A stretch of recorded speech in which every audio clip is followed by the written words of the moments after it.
গল্প master presents আমি ভূত। শুরু হচ্ছে সত্যজিৎ রায়ের আমি ভূত। আমি ভূত। আজ থেকে ঠিক ৩.৫ বছর আগে আমি জ্যান্ত ছিলাম। সেই সময় এই দেওঘরের এই বাড়িতেই আগুনে পুড়ে আমার জ্যান্ত অবস্থার শেষ হয়। এই বাড়ির নাম লিলিভেলা। আমি এখানে এসেছিলাম আমার এক বন্ধুর সঙ্গে ছুটি কাটাতে। একদিন স্টোভে চা করতে গিয়ে স্টোভ পেটে আমার কাপড়ে আগুন ধরে যায়। আমার মুখেও আগুন লেগেছিল, এইটুকু আমার মনে আছে। তারপর আর কিচ্ছু মনে নেই। তারপর থেকে আমি এই বাড়িরই বাসিন্দা হয়ে গেছি। আমার চেহারা এখন কীরকম তা আমি নিজে জানি না, কারণ আয়নায় ভূতের ছায়া পড়ে না। জলেও যে পড়ে না সেটা বাণুজ্যেদের পুকুরে পরখ করে দেখেছি। খুব যে আহামরি চেহারা নয় সেটা বুঝেছি একটা ঘটনা থেকে। লিলিভিলায় ২ বছর আগে একটা পরিবার ছুটি কাটাতে এসেছিল। সেই পরিবারের কর্তা একদিন আমার মুখোমুখি পড়ে গিয়ে চোখ কপালে তুলে ভিড়মি গিয়েছিলেন। দোষটা আমারই। ভূত দেখা দেবে কি অদৃশ্য থাকবে সেটা ভূতের মর্জির উপরই নির্ভর করে।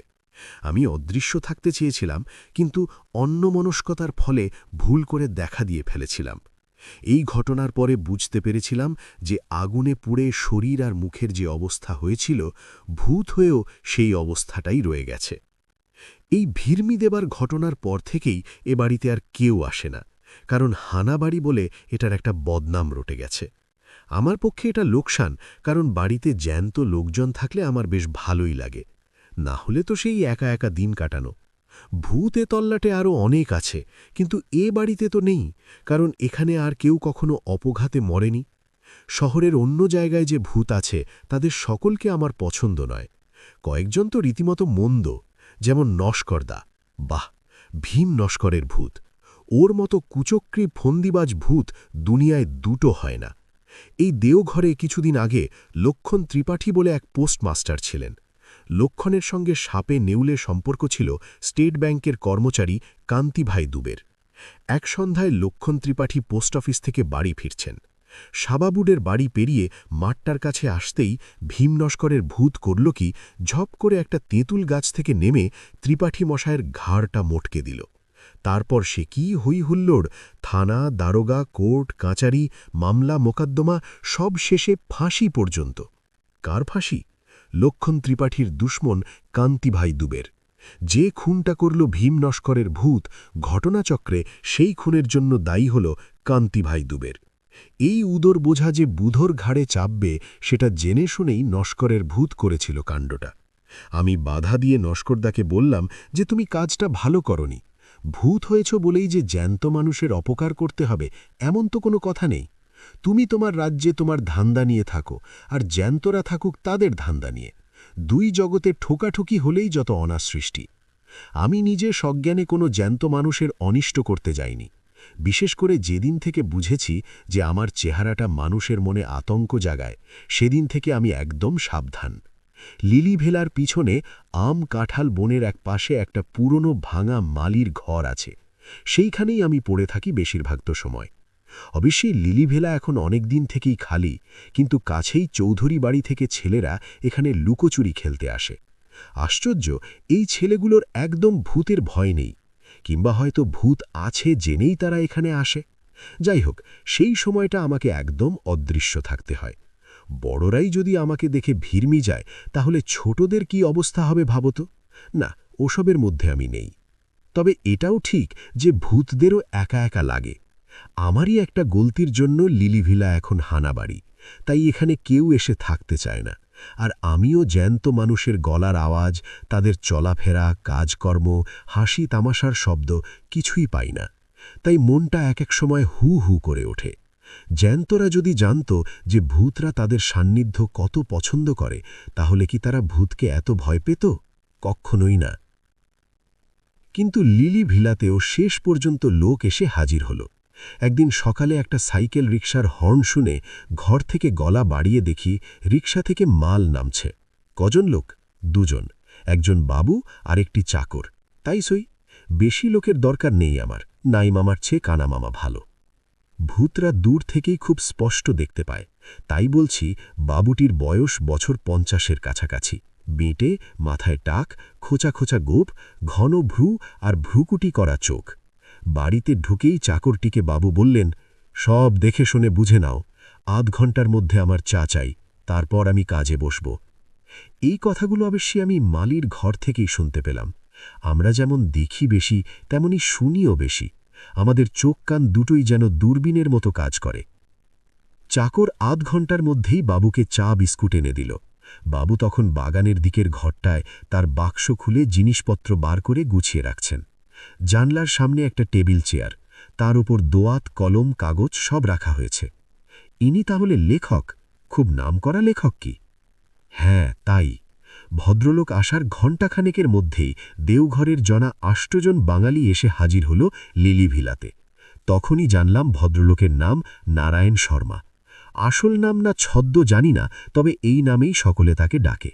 বাঙালির দল নারায়ণবাবুকে দেওঘরে পেয়ে কৃতার্থ। এত বড় কাউকে তো সবসময় পাওয়া যায় না, তাই যদি ভদ্রলোকের আপত্তি না থাকে তাহলে এখানকার সকলে তাকে একদিন সংবর্ধনা জানাতে ইচ্ছুক। নারায়ণ শর্মার লোকটি দেখলাম বেশ কড়া। বললেন, এখানে নিরিবিলিতে কাজ করতে পারব বলে কলকাতা ছেড়ে এলাম, আর আসামাত্র আপনারা এসে সংবর্ধনার জন্য পীড়াপিড়ি করছেন। এ কথায় অবশ্যই সকলেই একটা কাঁচুমাচু ভাব করলেন। তাতে আবার নারায়ণ শর্মা নিজেই নরম হয়ে বললেন, বেশ, আমাকে দিন ৫ একটু নির্বাটে কাজ করতে দিন, তারপর হবেক্ষণ সংবর্ধনা। বেশি বিব্রত করলে কিন্তু আমি আবার তল্পি গুটিয়ে কলকাতা ফিরে যাব। এই সময় ঘোষবাড়ির কর্তা নিতাইবাবু হঠাৎ একটা প্রশ্ন করে বসলেন, যেটা আমার মোটেই ভালো লাগল না। তিনি বললেন, এখানে এত বাড়ি থাকতে আপনি লিলি ভিলায় এসে উঠলেন কেন? নারায়ণবাবুর মুখে এই প্রথম হাসির রেখা ফুটে উঠল। তিনি বললেন, হানাবাড়ি বলে বলছেন তো? তা ভূত যদি আসে তাহলে তো ভালোই, একজন সঙ্গী পাওয়া যাবে। আপনি বোধহয় আমাদের কথাটা সিরিয়াসলি নিচ্ছেন না, বললেন হারু তালুকদার। কলকাতার এক ডাক্তার এখানে সপরিবারে এসেছিলেন। ভদ্রলোক নিজের চোখে দেখেছিলেন ভূত, আর সে নাকি বীভৎস ব্যাপার। প্রায় ১৫ মিনিট পরে জ্ঞান ফেরে ভদ্রলোকের। এখানে ভালো ডাকবাংলা আছে, ম্যানেজার আপনার খুব ভক্ত। বললে উনি নিজে সব ব্যবস্থা করে দেবেন, আপনি লিলি ভিলা ছাড়ুন। এইবার নারায়ণ শর্মা একটা অদ্ভুত কথা বললেন। আপনারা বোধহয় জানেন না যে প্রেততত্ত্ব সম্বন্ধে আমি যতটা জানি ততটা খুব কম লোকেই জানে। আমার এখানকার লেখার বিষয় হচ্ছে ওই প্রেততত্ত্ব। সেই ডাক্তারের অবস্থায় আমাকে কোনোদিন পড়তে হবে না, এটা আমি জোর দিয়ে বলতে পারি। তিনি ভূতের বিরুদ্ধে কোনো প্রিকশন নেননি, কোনো ব্যবস্থা করেননি। আমি সেটা নেব এবং করব। ভূত আমার কিচ্ছু করতে পারবে না। আপনারা সদ উদ্দেশ্য নিয়েই উপদেশ দিতে এসেছেন তা জানি, কিন্তু আমি এই লিলি ভিলাতে থেকেই কাজ করতে চাই। এ বাড়িতে আমি ছেলে বয়সে এসেছি, তখনকার অনেক স্মৃতি আমার এই বাড়ির সঙ্গে জড়িয়ে আছে। ভূতের বিরুদ্ধে ব্যবস্থার কথাটা আমি প্রথম শুনলাম, কথাটা ভালো লাগল না। আর প্রেততত্ত্ব, ভূত নিয়েও তত্ত্ব হয় নাকি? এসব কি বলছেন নারায়ণ শর্মা? অবশ্যই এখন এসব ভেবে কোনো লাভ নেই। রাতটা আসুক, আপনা থেকেই সব প্রশ্নের উত্তর মিলবে বলে আমার বিশ্বাস। তবে এই ব্যবস্থার কথাটা শুনে অবধি আমার মন বলছিল যে খবরটা একবার অন্তত মজা দেখার জন্য ভীম নস্করকে জানানো উচিত। সে জ্যান্ত মানুষের ঘাড় মোটকানোর কায়দা রপ্ত করেছে। না জানি সে এ খবর শুনে কি বলবে। বেলা যত বাড়তে লাগল ততই আমার ছটফটানিও বাড়তে চলল। শেষটাতে আর না পেরে অদৃশ্য অবস্থায় মল্লিকদের ২০০ বছরের পুরনো পোড়ো বাড়িতে গিয়ে নস্করদার নাম ধরে ডাক দিলাম। সে দোতলার পূব দিকের ছাদ ভাঙা ঘর থেকে হাওয়ায় ভেসে নিচে এসে বেশ কড়া সুরে বলল, এই অসময়ে কেন? আমি তাকে নারায়ণ শর্মার কথাটা বললাম। শুনে নস্করদা প্রচণ্ড ভ্রুকুটি করে বলল, বটে? বলি, ব্যবস্থা কি সে একাই করতে পারে? আমরা পারি না? কি ব্যবস্থা করবে? ভয় ভয় জিজ্ঞেস করলাম আমি। আমি বুঝেছিলাম যে নস্করদার মাথায় ফন্দি খেলছে। নস্করদা বলল, কেন? বেঁচে থাকতে ৩২ বছর ধরে ব্যায়াম করেছিলাম। ডন, বৈঠক, মুগুর, ডাম্বেল, চেস্ট এক্সপ্যান্ডার কিছুই বাদ দিইনি। নারায়ণ ছোকরার ঘাড় মটকাবার শক্তি কি আমার নেই? ব্যায়াম যে সে করত সেটা নস্করদাকে দেখলেই বোঝা যায়। সে বিষ খেয়ে আত্মহত্যা করেছিল, তাতে তার দেহের কোনো বিকার ঘটেনি, তাই এখনও হাত পা নাড়লে শরীরে মাংসপেশির ঢেউ খেলে যায়। আমি বললাম, তাহলে? আমার হৃৎপিণ্ড থাকলে তা এখন ধুকপুক করত। তাহলে আর কিছুই না, বলল নস্করদা। আজ রাত ১২টায় নারায়ণ শর্মার আয়ু শেষ। ভূতের সঙ্গে চালাকি করলে আর যেই করুক, ভূত কখনো ক্ষমা করবে না। বাকি দিনটা যে কিভাবে কাটল তা আমিই জানি। এদিকে নারায়ণ শর্মা সারাদিন তার ঘরে বসে লিখেছেন। বিকেলে সূর্য ডোবার বেশ কিছুক্ষণ আগে ভদ্রলোক ঘর থেকে বেরিয়ে উত্তরের রাস্তাটা ধরে বেশ খানিকটা হেঁটে আকাশে সন্ধে তারাটা বেরোনোর কিছুক্ষণের মধ্যে বাড়ি ফিরলেন। আজ অমাবস্যা, তাই চাঁদ নেই। আমি আমার ডেরা থেকে সবই লক্ষ্য করে যাচ্ছি। এবার নারায়ণ শর্মাকে দেখলাম একটা অদ্ভুত জিনিস করতে। সুটকেস খুলে একটা থলে বার করে তার থেকে একটা গুঁড়ো জিনিসের এক মুঠো নিয়ে একটা ধুনুচির মধ্যে ছড়িয়ে দিয়ে তাতে আগুন দিয়ে ধুনুচিটা ঘরের দরজার চৌকাঠের বাইরে রেখে দিলেন। সেই ধুনুচি থেকে গলগল করে ধোঁয়া উঠতে লাগল, আর দক্ষিণের হাওয়া সেই ধোঁয়াকে সোজা এনে ফেলল আমার ডেরায়। বাপরে, এই কি ব্যবস্থা! ভূতরা কোনো গন্ধ পায় না, কিন্তু এই গন্ধ দেখছি নাকের মধ্যে দিয়ে একেবারে ব্রহ্মতালুতে পৌঁছে গেছে। এ কি সর্বনাশ! এ অবস্থায় নস্করদাও এই বাড়ির ত্রিসীমানায় আসতে পারবে না। আর সত্যিই তাই হল।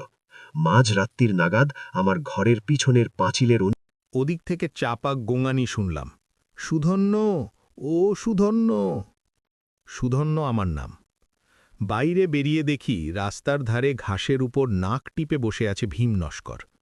নাকি সুরেই কথা বলল সে। ২১ বছর হল গঙ্গা প্রাপ্তি ঘটেছে আমার, আর এই প্রথম জ্যান্ত লোকের কাছে হার মানতে হল। মানুষ যে এত কল করতে পারে সে তো আমার জানা ছিল না। ও লোকটা পড়াশুনো করে নস্করদা, ও অনেক কিছু জানে। ও হো হো, এমন একটা লোকের ঘাড় মটকাতে পারলে কি সুখ হতো বলো দেখিনি। সে যে আর হবার নয় সে তো বুঝতেই পারছ। তা পারছি, আজ আসি, এ এক নতুন অভিজ্ঞতা হল বটে। নস্করদা চলে গেল, আর আমিও নিজের ঘরে ফিরে এলাম। আর তারপরেই বুঝতে পারলাম যে আমার ঘুম পাচ্ছে। ভূতের চোখে ঘুম, এ যে অভাবনীয়, অবিশ্বাস্য ব্যাপার। কিন্তু তাহলে কি হবে? ওই ধোঁয়াতে এমন জিনিস আছে যে ভূতকেও ঘুম পাড়ায়, অথচ রাতই হল ভূতের চড়ে বেড়াবার সময়। আমি আর থাকতে পারলাম না। একটা ঝিম ধরা অবস্থায় ঘরের মেঝেতে শুয়ে পড়লাম। ঘুম ভাঙল একটা গলার শব্দে। সময়টা সকাল। আমি ধড়ফড়িয়ে উঠে বসলাম।